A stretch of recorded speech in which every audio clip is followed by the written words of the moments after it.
One thing that I've spent a lot of time talking about, probably too much, is the perfect A cam and B cam setup. And the reason I have thought about this a lot is because as a cinematographer, and especially as a doc cinematographer, I'm often shooting in two different styles quite often. And so I've always needed a second camera to quickly switch to a different shooting mode. For example, if I'm shooting on a tripod with my A cam, I need to quickly get the gimbal and shoot a little bit of gimbal footage on a B cam, and breaking down the A cam, putting on the B cam just takes too long, especially in documentaries. So I've always liked having two cameras. Ones that have different purposes while I'm actually shooting, but also a B cam to be the second camera in an interview, for example, because I often shoot two camera interviews. But it's always been really hard to find a great A cam and B cam setup. Obviously, the simplest way is just buy two of the same camera. But if your main camera is something like a C400, or for me, for a long time, it's been the C300 Mark III, they are expensive and pretty heavy, so they're not super versatile in small crew situations. So it's always nice to have a B cam on hand. But when the C70 came out, and here the C80, this created a really nice A cam B cam setup. And today I want to talk about what makes a great A cam B cam setup, what you need to look for when you're looking for those two different cameras, and how the C400 and C80 are probably the best job any manufacturer has ever done in creating a perfect A cam and B cam. So let's get into what makes a great A cam and B cam setup. If you're new here, my name is Curran Sheldon, and I'm an ASC award-winning cinematographer and Oscar-nominated filmmaker. So the number one thing that makes a great B cam to any A cam is the fact that it has the exact same sensor. And this is actually really difficult to find across manufacturers. Obviously, again, you could just buy two of the same camera, but I'll talk about sort of the drawbacks of that in a little bit. But Canon almost crushed it with the Canon C300 Mark III and the Canon C70. They had the exact same Super 35 DGO sensor, and the images were almost identical. There were some differences in codecs, but the actual image was indistinguishable between the two. And so you could shoot both cameras at the same time and pretty much have the exact same image. So that's number one, is having the exact same sensor and image quality in both cameras. Along the same lines, having a camera with the exact same sensor size is really important. So if you have an A cam that is a full frame camera, but the B cam is Super 35, then as you're switching lenses back and forth, then you're going to have different fields of view. And so having two full frame cameras or two Super 35 sensors is really important. One great example of a company that has the same sensor size pretty much across their entire line is Sony, which has the FX9, the Venice, the FX3, and the FX6, and even their A7 series, all in full frame. And so no matter which Sony lenses you're using, you're gonna get the same field of view. So that's one reason I've always been pretty jealous of Sony's ecosystem, is because they've had that full frame sensor all the way from the Venice to the FX3 and even to their mirrorless cameras. One other reason that the Sony system is so great is because they have the same mount in all of those cameras. And it's no mystery that as these manufacturers have started moving to mirrorless mounts, there is going to be a transition period.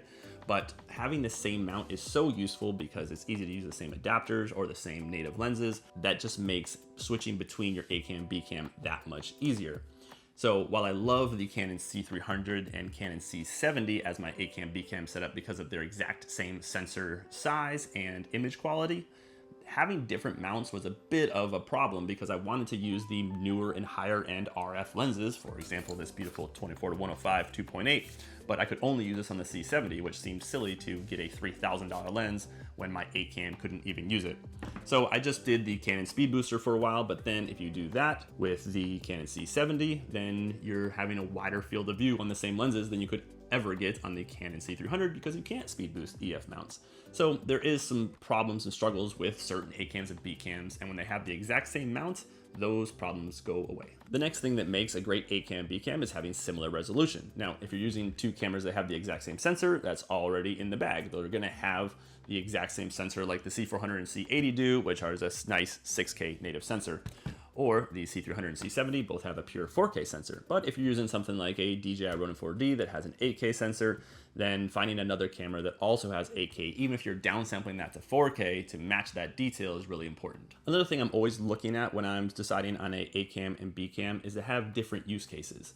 Meaning that the cameras, though they look the same and share a lot of the same mounts and accessories and sensor sizes, you can use them in different ways. So for example, with the Canon C400, I love this style of camera more than any other style of camera. If I'm hand holding and shooting a documentary film, I love having the screen out in front of me like this. I love being able to push this back into my shoulder. And if I'm using a monopod or an easy rig or a sack or cine saddle, having this be able to sit here and give me that extra point of contact makes me steadier and much easier to shoot like this. The Canon C80 is much easier to put on a gimbal because it's lighter and because it does have that screen on the back. I will put this on a gimbal and run an external monitor to a handle down here, but if I don't want to run an external monitor, having the screen on the back is actually really nice, easy to stick on a gimbal. I'll have this ready to be handheld or tripod, and this on a gimbal or as just a second camera on hand. So nice to have two cameras that have the exact same mount, the exact same sensor, but different use cases. Some other quick things that make really nice A cam, B cams is obviously using the same battery, same power. If you wanted just longer run times with the C80, you can use the BPA 60 that's usually reserved for the bigger cams, and you can get like 6 hours on this thing. Both cameras use the exact same charger, so no matter which battery you need to charge at any given time, both chargers will work with both cameras. A very popular A cam, B cam, the FX6 and the FX3, they have obviously different chargers, different batteries, and so you will have a little bit of headache in that regard with those cameras. And then moving on, a lot of the things that are just sort of the intangibles that don't seem like big deals when you're picking an A cam and B cam setup, but in the field do make a difference, is having the same type of cables, the same type of ports. What's so great about these two cameras here is though the ports are in different locations, they both have mini XLRs, whereas on the C300 and C70, the C300 had full-size XLRs, and so in the C70 had the same mini XLRs that you see on these two cameras here. I can just load up on mini XLRs to full XLR cables, and no matter which camera I need, I can just grab it and go and don't have to worry about making sure I have enough of both types of cables. The only difference I see in these cameras, which is a bit of a bummer, is for whatever reason, the C70 has a timecode port that's sort of your standard BNC. The C400, for whatever reason, has the dinky little, I think it's called a DIN port, D-I-N, for timecode, which is what the Canon R5C uses. But other than that, these two cameras pretty much share all the same cables, HDI, SDMI, mini XLRs, and no matter which one you need it for, you can use them on both cameras. Now, one thing that's also great when you have an A cam and B cam, which these two cameras, the C80 and C400, do not have, is having the same media. So on the C80 and C70, they use SD cards, which are fine, don't mind using SD cards, but on the Canon C400, they use a CF Express slot. Now you could use SD cards on the C400 as well, but you just wouldn't get all the available codecs. For example, I don't think you can use the 60 frames per second in RAW if you're not using the CF Express. So as I mentioned before, my A cam, B cam for a few years was the C300 Mark III and the Canon C70, and there were some frustrations with that setup. Obviously, the most important thing is that they had the exact same sensor and therefore the exact same image quality. The image looked identical, and that is the number one thing I look for when I have an A cam and B cam. But it's really nice that Canon has rectified a lot of those issues by creating the C400 in the sort of C300 shape. It's actually a little smaller and lighter, which I also like. And then making a companion camera, the Canon C80, which shares almost everything with the bigger brother C400. So no matter which camera you're going to shoot, you're going to get almost the exact same image quality unless it's 120 frames per second in 4K or the 60 frames per second in 6K, which the C80 can't even do. I've been fortunate enough to use quite a few other cameras from different manufacturers and have sort of looked at different A cams and B cams for those as well. I think one of the most popular ones is the Sony FX6 and FX3. And I believe it's the same sensor in both. I'm not sure that's ever been confirmed, but the image quality is very similar. I don't really like the image quality, so I wouldn't use either of those cameras, but if you enjoy using the FX6 and the FX3, they're a great companion, maybe even better than these two in terms of a lightweight setup. Other than the same image quality, those cameras share almost nothing. They have completely different ports, completely different batteries, completely different cables, and all the different things that go with it is quite a bit different. They do share the same sensor and the same mount, which in my opinion is the two biggest things. Then one of my other favorite camera manufacturers is Panasonic, and I actually use the Panasonic EVA1 quite a bit and really liked that camera. It was a beautiful image quality, but it never had a great B cam. A lot of people would use the Panasonic S1 when that came out, and then the S1H, and frankly, the images looked wildly different, and so it was really hard to match them as A cam and B cam, even though it was from the same manufacturer. Now, the S1H is a great A cam, and I love that camera, but it's never really had that more professional cinema camera A cam above it.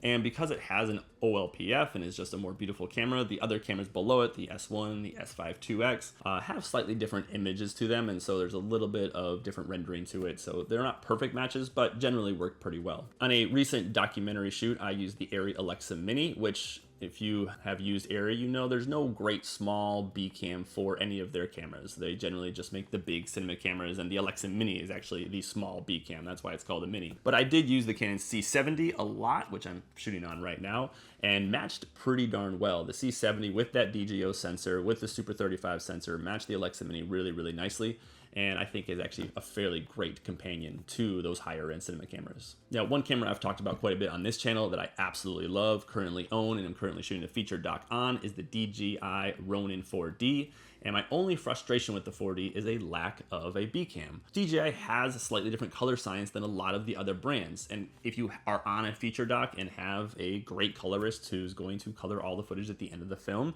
then you could probably use something like a C70, a C80, a C400 and get away with it. But if you're shooting on your own and you're trying to match cameras, it's nice to have something that is really compatible with your A cam. And then Blackmagic, just putting out the Pixis, actually makes a really nice A cam B cam combo with the Pixis and the Pocket 6K. So exact same sensor.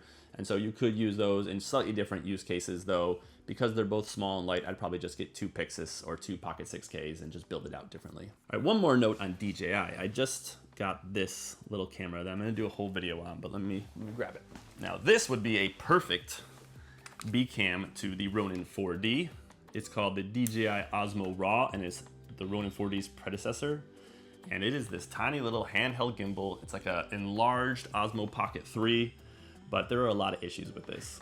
Let me just, yeah, that's just the normal fan in this camera. I mean, if you can't hear this, I don't even need to hold it close to my mic.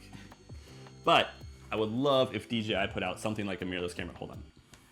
I would love if DJI put out a mirrorless camera that could act as a B cam for the Ronin 4D, or update this bad boy. I mean, this is a micro four thirds sensor. It shoots in Cinema DNG RAW to SSDs and is just awesome that it has a built-in gimbal. But this thing is almost useless. So I'm not gonna use this as a B cam. So DJI, if you're watching this, give me an updated version of your Osmo Pro Raw, a mini Ronin 4D, if you will, and I will buy it instantaneously. If you're someone that just needs 2 cameras to do, things like this, like YouTube, then 2 mirrorless cameras is really nice, easy to do. But if you're doing a professional job and they want a camera that has all these extra ports that can be built out as more of a cinema rig, then you're going to try to look for a B cam that could be smaller, lighter, and be used in different use cases. And so that's why I like having 2 different cameras that have a lot of the same attributes and characteristics, so that I can use them in different ways. I can share a lot of the same accessories, power, battery, media, mount, lenses, adapters, all the stuff that goes to having a great A cam and B cam setup. So right now, I think the best A cam, B cam that are different cameras that you can buy right now is definitely the C400 and C80. They have just so many things that you can share across both of them. But I would love DJI to please give me a B cam for my Ronin 4D. That'd be great. Something with a quieter fan would be nice. So how about you? If you're a cinematographer that is using an A cam like the C300 or C400 or FX6 or FX9, what is your go-to B cam and why did you choose that B cam? Let me know in the comments below.